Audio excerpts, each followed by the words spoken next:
Assalamualaikum warahmatullahi wabarakatuh. Baik kawan-kawan semua, kita lanjutkan video sebelumnya. Karena untuk mempermudah mengupload dan mendownload kawan-kawan nanti, saya usahakan memang betul-betul 5 menit video yang saya upload atau 5 menit lebih. Oke kawan-kawan, selanjutnya kita masuk ke ruang lingkup mata kuliah manajemen perbankan. Manajemen perbankan itu terdiri dari 2 kata, manajemen dan perbankan.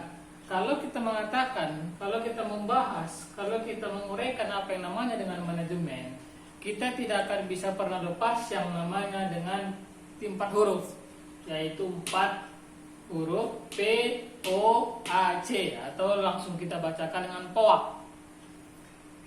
Siapapun yang mengatakan manajemen, apa itu manajemen, berarti jawabannya adalah POA. Apa itu POA? Huruf pertama adalah P. P adalah planning. Planning itu kalau kita artikan adalah suatu perencanaan.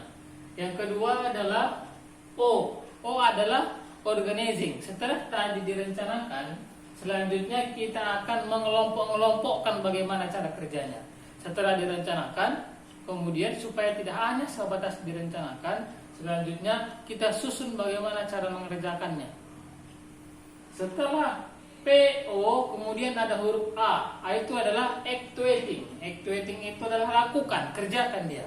Setelah direncanakan, setelah disusun bagaimana cara kerjanya, kerjakan. Kemudian yang terakhir adalah C adalah controlling. Controlling itu suatu pengawasan, suatu pengendalian. Kalau umpamanya kita artikan dalam 4 huruf ini, kita dalam manajemen sesuatu, untuk menstruktur sesuatu, untuk mengendalikan sesuatu, kita tidak bisa lepas satu pun dari 4 huruf ini. Setelah kita rencanakan suatu pekerjaan itu, kita susun bagaimana cara kerjanya. Setelah kita susun bagaimana cara kerjanya, kerjakan itu pekerjaan, supaya tidak dikatakan sebagai sebatas perencanaan tanpa pekerjaan. Setelah direncanakan, disusun bagaimana cara kerjanya, kemudian dikerjakan, terakhir awasi. Apakah yang sudah dikerjakan itu masih sesuai enggak dengan perencanaan sebelumnya? Itulah yang dikatakan dengan manajemen. Mata kuliah kita ada namanya manajemen perbankan. Kalau manajemennya saya kira sudah jelas.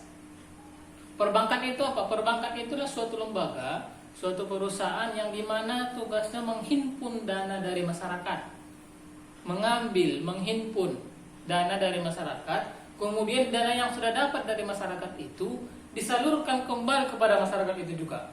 Datangnya dari masyarakat dan dikeluarkan kembali kepada masyarakat dengan orang-orang yang berbeda dalam bentuk pinjaman, hadiah dan segala macam. Itulah perbankan. Kalau kita gabungkan manajemen perbankan adalah bagaimana suatu merencanakan, mengelompokkan cara kerja dan mengawasi suatu perusahaan yang dimana untuk mendapatkan dana dari masyarakat dan bagaimana cara perencanaan dan mengerjakannya supaya dana itu pun terstruktur sampai kepada masyarakat. Karena bank yang hidup itu, perbankan yang hidup itu adalah perbankan yang dimana banyak meminjamkan dananya kepada masyarakat. Oke? Manajemen ini, dalam manajemen perbankan, kita adalah satu kata titik poinnya dalam manajemen. Perbankan hanya sebatas objeknya. Oke. Manajemen ini adalah POAC tadi.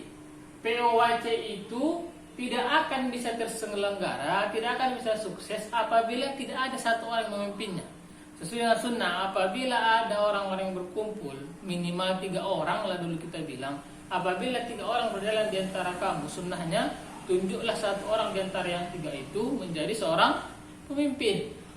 Nih, apabila POAC ini berhasil, maka kita membutuhkan seorang pemimpin. Pemimpin ada 3 tipe, ada 3 model yang paling sering kita temukan di lapangan. Ada namanya pemimpin transformasional, ada pemimpin transaksional, dan ada pemimpin autentik. Ketiganya ini yang paling sering ditemukan di lapangan. Ketiga-tiganya sudah jelas ada di draft mata kuliah nanti yang akan saya share kepada kawan-kawan. Kenapa membutuhkan pemimpin dalam POAC ini? Karena setelah di POAC ini yang menjalankannya adalah tim, bukan satu orang. Dan tim itu pun terdiri dari 3 bagian yang paling sering kita temukan di lapangan, namanya teamwork, kerjasama, team player, saling menghargai semua bidang kawan-kawannya, dan team building, membangun tim. Terbukalah cabang-cabang baru apabila di lembaga ataupun perusahaan. Mungkin ini untuk jelasnya itu sudah ada di bahan kuliah. Silakan kawan-kawan baca, tambahkan dengan bahan-bahan kuliah yang lain, kemudian videokan kembali jawaban kawan-kawan. Saya kira cukup sekian. Assalamualaikum warahmatullahi wabarakatuh.